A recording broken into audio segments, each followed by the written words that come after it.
Today's session, we are going to complete the last poem for Annie Gregory. The name of the poem is Annie Gregory. हम लोग क्या करते हैं, मतलब first of all, let me come to the theme. Normally, we live for others, and हमें ये लगता है कि if we have changed ourselves, अगर हम अपने में change लेकर आते हैं, हम दूसरों के अकॉर्डिंग रहना शुरू कर देते हैं, then maybe people love us or respect us. First of all, no one, एक हिंदी में कहावत आती है जिसको हम बोलते हैं कुर्सी को सलाम. People love you because they have something with you. उनका आपके साथ में कुछ ना कुछ रिश्ता होता है. एंड बिना किसी रिश्ते के, बिना कोई बायस होकर, मतलब बिना कोई पार्शियलिटी के, if someone loves us, is the God.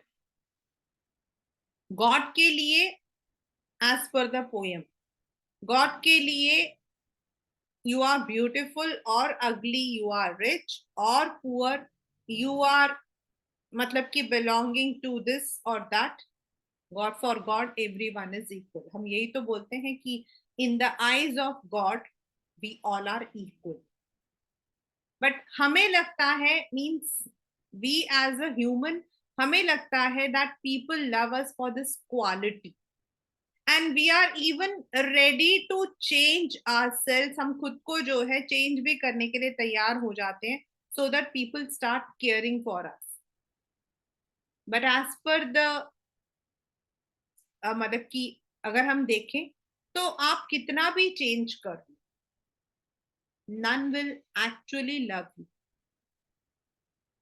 I'm talking about the poem, nothing in personal. According to the poem, it is only the God who loves us unconditionally. ये आपका जो है पहला, इसका जो है थीम है. So we must always understand कि हम जैसे हैं, हमें एक्सेप्ट करने वाला जो एक ही इंसान है वो है गॉड. बाकी लोग तो हमें यही बोलेंगे that you change like this, ऐसे बन जाओ तो वी वुड लव यू, ऐसे बन जाओ तो we would love you. But unconditionally whatever you are, to accept you what you are, is only the Almighty. That is the first foremost theme of this poem. This poem is actually a conversation. जब आपके paper में आप लोग ये चीज को लिख रहे हो तो ये याद रखना, this last poem for Annie Gregory, this is actually a conversation. मतलब ये दो जनों के बीच का एक कॉन्वर्जेशन है. इसमें जो एनी ग्रेगरी है, she is a young girl, and जो राइटर है, मे बी वी आर, मतलब कि हम अज्यूम कर रहे हैं कि वो नरेटर जो है वो एक, मतलब he is a writer. And the girl, she is, मतलब कि जो यंग मैन है वो कहता है कि जो तुम्हारे लंबे बाल है, the girl is having Honey coloured, Honey मतलब गोल्डन कलर्ड बाल है. दिस, वो मतलब उसके बाल बड़े सुंदर है, she is having it on her face. उसने तो वो कहता है कि जरूरी नहीं है कि तुम्हारे ये जो खूबसूरत बाल हैं इसी को देखकर कोई तुमसे प्यार करे. तो लड़की जो होती है, she replies that what is visible from outside is very superficial and not important. And वो कहती है कि she can change the colour of her hair to make the people love her. She can change it into carrot red, she can change it into black, brown, any other color, जिससे कि लोग उसको प्यार करें. तो जो final stanza है, the poem is divided into 3 stanza. तो जो फाइनल स्टैंजा है उसमें जो स्पीकर है वो कहता है दैट लव, एक स्टेटमेंट बताता है कि जो प्यार होता है that's for internal. We must not respect anyone because that person is beautiful, the person is having long hair, the person is having golden hair. We must respect a person for their real nature. जैसे हम बोलते हैं ना कि आपका जो चेहरा है, that's not your personality is your inner heart. अगर आप दूसरों के लिए बुरा सोचते हो, बुरा समझते हो, देन कितने भी आप खूबसूरत हो, दैट वुड नॉट मैटर. तो वो कहता है कि रिसेंटली, द स्पीकर बोलता है, रिसेंटली ही हैड मेट अ सेंट. वो एक संत से मिला था जिसने एक बुक में पढ़ा था कि सिर्फ भगवान जो होता है, ही इज द वन जो आपको आपके इंटरनल ब्यूटी के लिए प्यार करता है. His love is unconditional, not on the basis of the beauty that you possess. And that is कि it is only God who can love any, not her beauty. And that is only God. Other people might ask you to change yourselves. For other people, you may require to change yourselves, but for God, you don't need to. And true love is when someone respects you for what you are. Not because you are आप ये हो या आप वो हो. Respect is for the person. Respect is not for the beauty, for the quality, for the money, which actually हम लोग करते हैं. So that is the poem for Anne Gregory.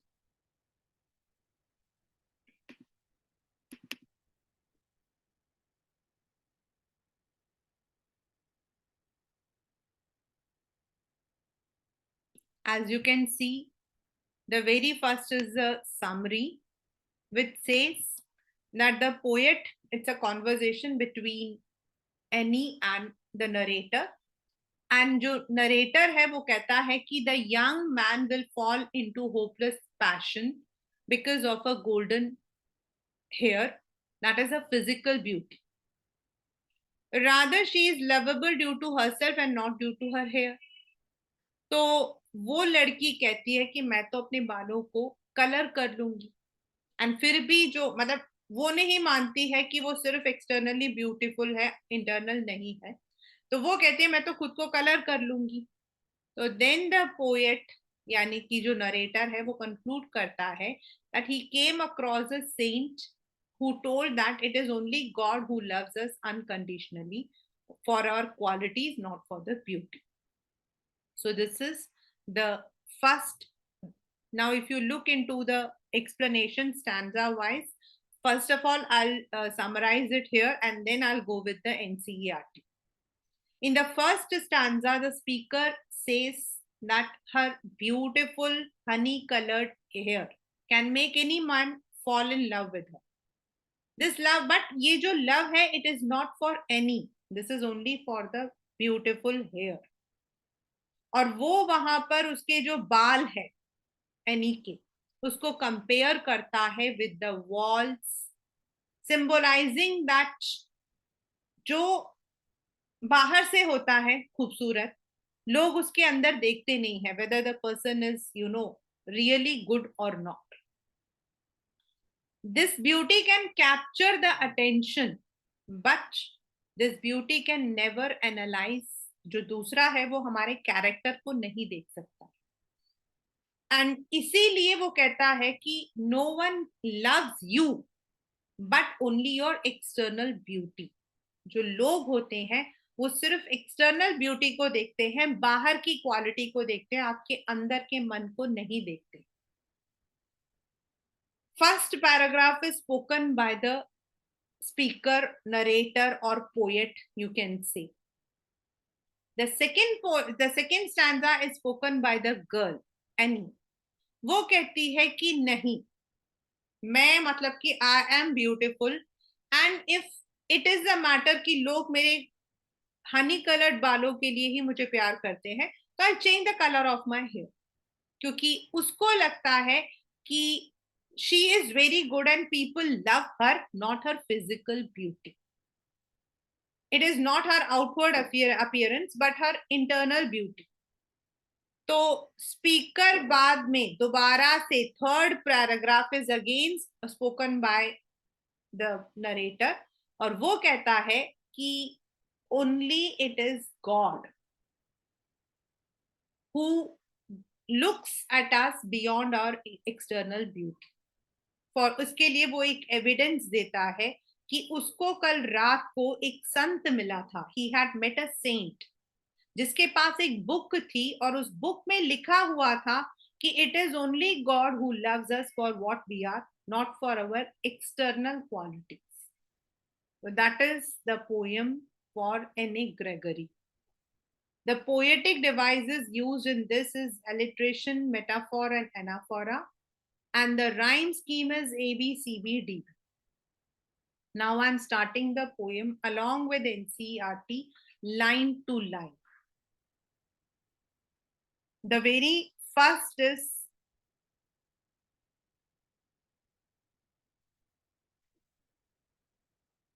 जो पहला है उसको स्पीकर जो है वो पोएट है जिसने बोला है. सेकंड वाले जो है it has been spoken by Annie, and again the third is spoken by poet, क्योंकि पेपर में क्वेश्चन आया हुआ है कि इस स्टेंजा को किसने बोला था. Never shall a young man thrown into despair. Despair मतलब डिसअपॉइंटमेंट. डिस्पेयर मतलब disappointment by those great honey colored ramparts. ramparts होते हैं आपके मतलब जो आपको सेव करते हैं, at your ear मतलब यहां पर जो बाल उलझे हुए हैं कानों के पास. love you for yourself alone and not your yellow hair.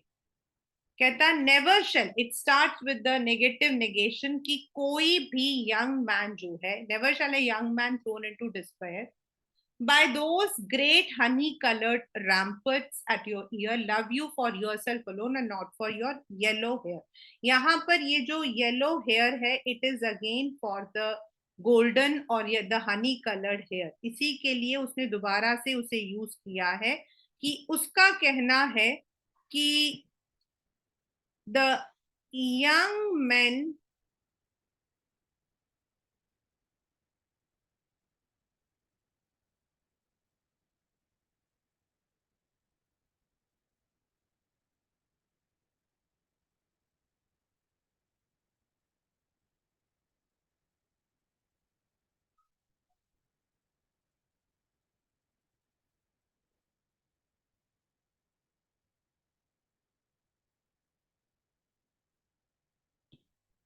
the very first he says is that never shall a young man thrown into despair. कोई भी disappointment में जो है नहीं जाता है, because a person loves you, but the person loves your hair. वो आपके बालों को प्यार करता है, आपके बाल जो इतने हनी हैं उनको देखकर वो प्यार करता है. एंड रैम्पर्ट्स होते हैं बच्चा वॉल. रैम्पर्ट्स होते हैं वॉल. यहाँ पर ramparts at your ear is a comparison, it is actually metaphor. Ramparts मतलब सिक्योरिटी, वॉल्स आपके मतलब यहाँ पर किले के जो वॉल्स होते हैं उनको हम रैम्पर्ट्स कहते हैं, किले के जो दीवार होते हैं. तो यहाँ पर उसके कहने का मतलब है कि तुम्हारे जो बाल हैं दे आर मतलब कि तुम्हारे जो चेहरा है उसको प्रोटेक्ट कर रहे हैं. They are giving beauty to your skin. यहाँ पर उसका मतलब ये है, they are protecting your skin, they are giving beauty, they are like the walls of the fort. Ramparts होते हैं. And ramparts at your ear, उसके कानों में नहीं है, वो जो बाल उसके आगे आ रहे हैं उसके लिए. वो कहता है कि वो तुम्हारे येलो बाल के लिए तुमको प्यार करता है, not for yourself. Nobody is there मतलब यहाँ पर उसका कहने का मतलब है नो बडी इज देयर जो तुम्हें सिर्फ तुम्हारे लिए प्यार करे. A person who loves you unconditionally, there is no one. तो एने उसके लिए एने जो है वो जवाब देती है, but I can get a hair dye and set such colour there. the brown or black or carrot, that young men in despair may love me for myself alone and not my alone. तो वो कहती है कि I can get a hair dye, मतलब I can change the color of my hair. मैं अपने बालों के कलर को चेंज कर देती हूँ. अगर हनी कलर में ही लोगों को पसंद है तो मैं उसको काला या फिर ब्राउन या कैरेट करती हूँ जो अगली लगेगा. एंड देन वो जो लोग हैं, the young man in despair, वो लोग जो कि मतलब कि हैं, they might love me not for my yellow hair, मतलब वो मानने को तैयार नहीं है. She is not ready to accept that people love us only for the physical beauty, not for the inner beauty. कोई भी हमें जो है इनर ब्यूटी के लिए प्यार नहीं करता. Everyone loves us for the external beauty. वो कहती है I can change the colour of my hair and I change it into black और ब्राउन. यहाँ पर जो ये ब्लैक ब्राउन और कैरेट है उसका कहने का मतलब है that will not look beautiful.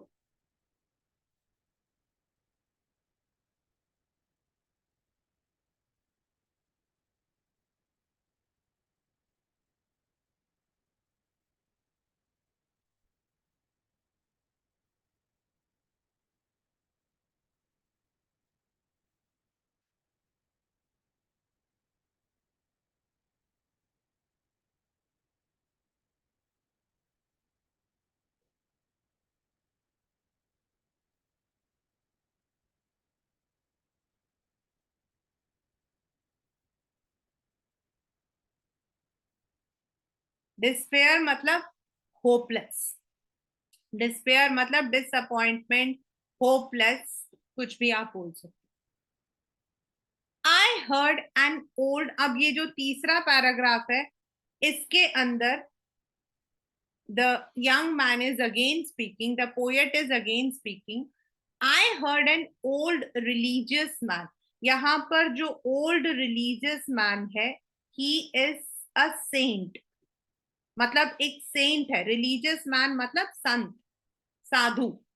But yesternight declared, but yesternight मतलब जिसने कल मुझे बताया, कल रात को. येस्टर नाइट मतलब येस्टरडे नाइट. डिक्लेयर मतलब प्रोक्लेम, बताया, अनाउंस किया. डिक्लेयर मतलब अनाउंस किया, announced, told. That he had found a text to prove, उसके पास एक बुक थी, मतलब he had a religious book, उसके पास एक religious book थी जिसके अंदर लिखा हुआ था that only God, my dear, could love you for yourself alone and not your yellow hair. It is only God who loves us unconditionally.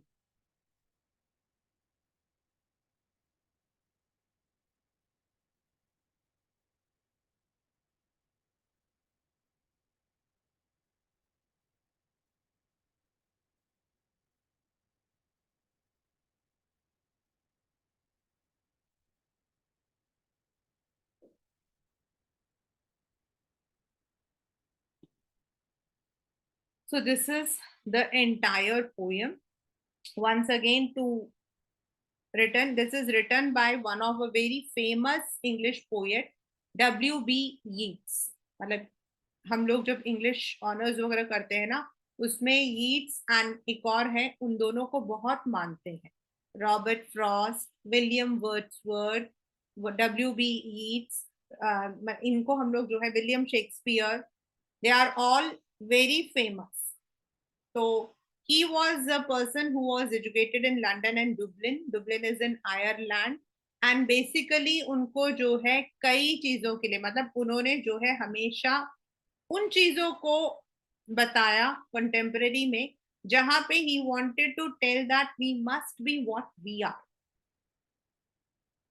and we must not expect people to respect because we are something else. अब हमारे साथ होता क्या, anyone, मतलब not you, not me, आप लोग तो छोटे हो, you all are in class 10. तो I can not say anything about you. आपकी तो लाइफ अभी बहुत चेंज होगी till you come into the real world, जिसको हम कहते हैं ना welcome to the real world. सच्चे वाले दुनिया में आओ, जहां पे everyone, you may just name them, they might be called as, मतलब हम उनका नाम ले सकते हैं, ये है ये है ये है, but every one want something. आप अगर if you live in this myth, अगर आप इस अंधविश्वास में रहते हो कि लोग मुझे प्यार करते हैं, नॉट माई, मतलब कि मेरे एक्सटर्नल क्वालिटीज को, तो वो आपकी गलती है। I spoke up in the very beginning, कुर्सी को सलाम। आज जो मंत्री है उसको सलाम है, कल वो मंत्री नहीं रहेगा तो उसकी कोई, nobody will ask where are you, who are you, कोई नहीं पूछता। How many of us know about all those people जिन्होंने हमारे देश के लिए बहुत कुछ किया है। There have been many people who have done so much, do we know about them? We know only about those people जिनके बारे में हम हिस्ट्री में पढ़ रहे हैं। We know only about those people जिनके बारे में हम लोग करंट टॉपिक में हमारे पास है। Do we know about those people who have really done something? They are forgotten with time. But God is not like that. उनको हमारी कुर्सी से कोई मतलब नहीं है। As per the poem, he is the one who is impartial. God is impartial. For him everyone is his children. हम उनको जीसस क्राइस्ट बुलाए, साईं बाबा बुलाए, हनुमान जी बुलाए, या फिर हम उनको मतलब कि और किसी नाम से बुलाए, he loves all his kids equally. He doesn't differentiate between a person who is having a golden hair, or he loves, he wants to give to those. हाँ, अब आपका नेक्स्ट क्वेश्चन होगा कि ma'am then why some people are so, मतलब कि happy, not everyone is. तो look at your soul. Question हमारा हमारा जो चैप्टर है वो क्या कहता है? हमारा सोल, हमारी इनर सोल अच्छी होनी चाहिए। How do we have inner soul good? कैसे होती है हमारी inner soul? Not when we say we are good, you don't need to proclaim you are good. Your goodness is shown in your deeds, the way you treat others. आप दूसरों को कैसे treat करते हो? आप दूसरों के लिए क्या सोचते हो? How do you treat the poor? How do you treat the helpless? How do you treat the animals? How do you treat the birds? It is not when you are folding your hands in front of God, आप भगवान के आगे खड़े होकर आपने कहा भगवान भगवान, तो no. It is how much you are benevolent. आप कितने चैरिटेबल हो, आप कितने बेनेवलेंट हो, आप दूसरों के लिए कितना अच्छा सोचते हो। Look into yourself, पूछिए कि कितना अच्छा सोचते हैं। Are we happy about others? Humans are not, they are always bothered.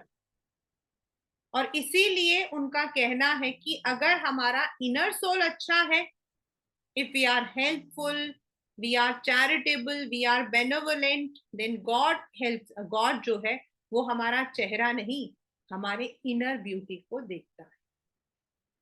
So one must, the message, what the poem says is, the message is one must be what he or she is. हमें change करने की जरूरत नहीं है। We don't need to change for ourselves. अगर हम जिंदगी भर तक तो हम चेंज ही होते रहेंगे। अगर चेंज ही करेंगे ना, तो कल को पहला इंसान बोलेगा तुम ऐसे चेंज हो, दूसरा बोलेगा ऐसे चेंज हो जाओ। तो we need not change ourselves, but we need to be good person.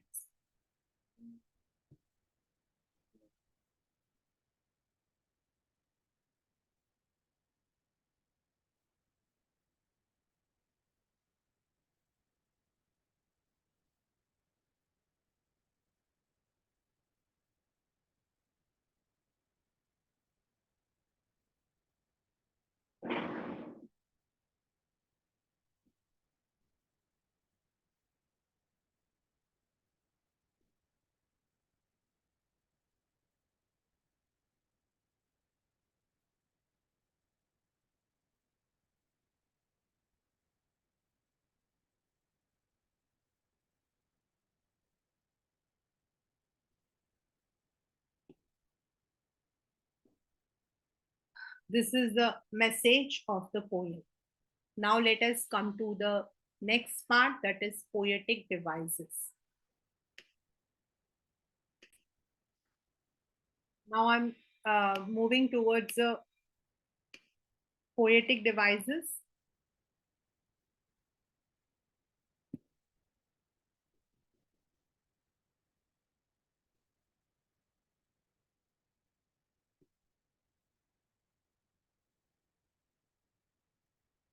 The very first is honey colored hair. यहाँ पर जो ये हनी कलर्ड है, दिस इज मेटाफॉर. आपका ये जो है, this is metaphor. Since it is telling about the colour, it is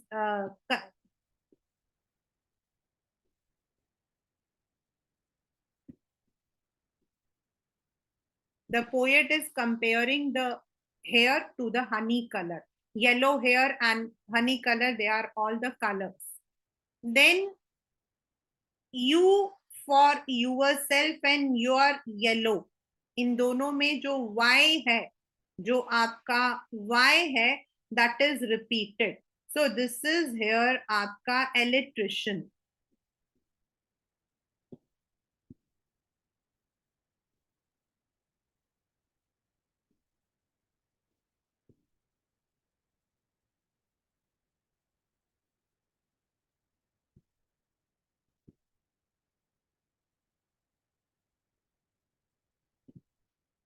Then may love me for myself. Again, this is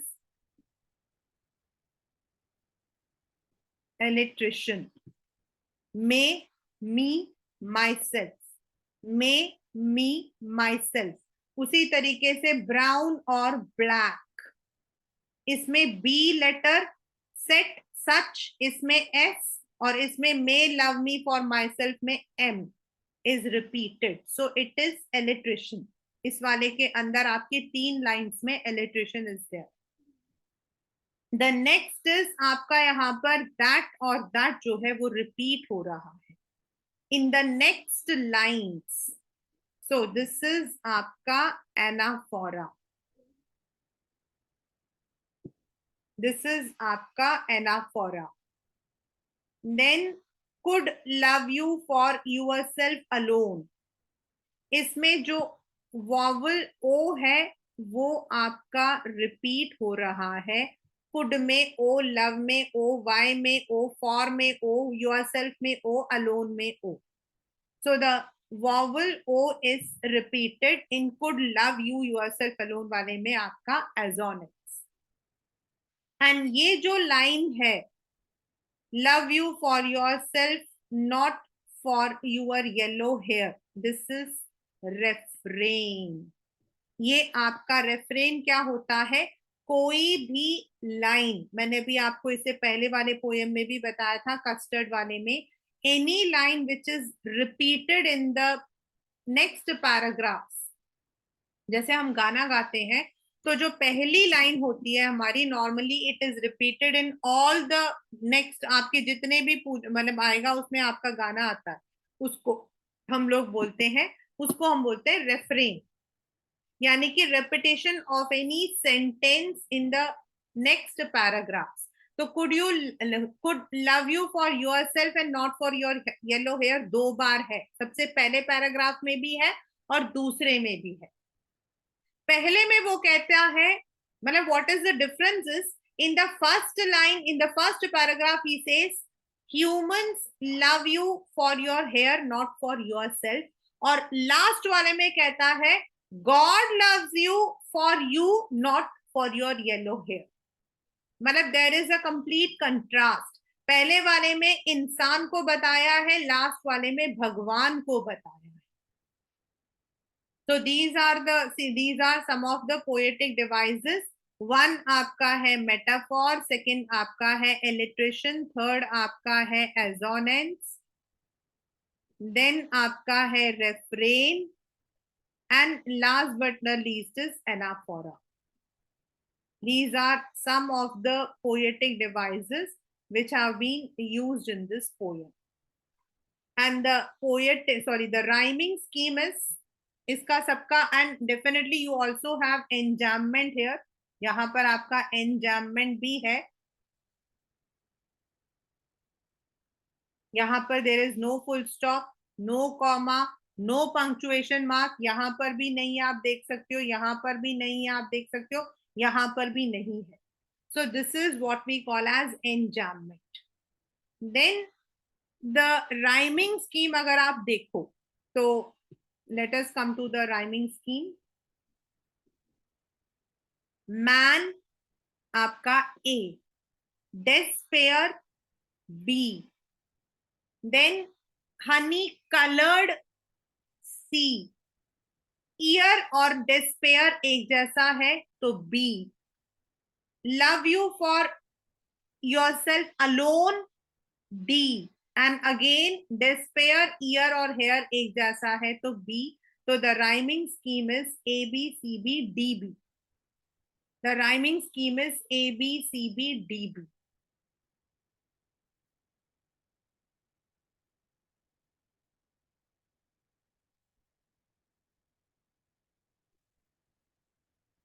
These are the poetic devices from this। और आप इससे मतलब कि जो questions, what kind of questions can you expect?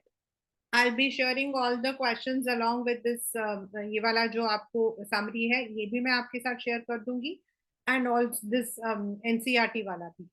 लेकिन इसके अंदर से question अगर आता है तो see, तो this is a very simple poem, theme question आने के chances होते हैं, थीम क्वेश्चन आने के चांसेस होते हैं। And of course if there is some poetic devices, तो इसमें अगर हम थेमेटिक क्वेश्चन को लेते हैं, please do go through the questions that I am sending to you after the class, maybe at 8 o'clock I'll send after my all my classes are over। तो please do see कि मैंने क्या भेजा है, open करके देखना उसको। If you have seen, your CBSE has released the new sample papers also, second sample paper release किया है उन्होंने day before yesterday, and I have shared it on the group also। तो अगर आप उसमें questions को देखोगे, you have to see what kind of questions do you get from this particular poem। तो normally इस poem से हमारे questions होते हैं theme से, मतलब ऐसा नहीं है कि एक्सप्लेनेशन के अलावा थीम आप डेफिनेटली एक्सपेक्ट कर सकते हैं। Theme is only the one that God is unconditional, God loves us unconditional for the goodness that we have, and every other person in this world may not love us because of our inner beauty but for our external. वही आपको अच्छे से learn करना है, जो इसका theme है और मैसेज है, दोनों को अच्छे से लर्न कर लेना। That would even help you out, even अगर आरटीसी भी आता तो बहुत इजी पोएम है, इजीली मार्क्स आपके आ सकते हैं। तो that is all in this, and with this your entire poetry syllabus for class 10 is over. This was the last poem. Tale of custard last वाले में किया है, उससे पहले फॉक कर लिया है, and this is the last one that is for Anne Gregory. With this, poetry is finished. You have only 2 chapters. One is, I think, the proposal, and the second one is the book that saved the earth। ये दो आपके जो हैं वो रहते हैं। With this, the poetry section for your class 10 is over।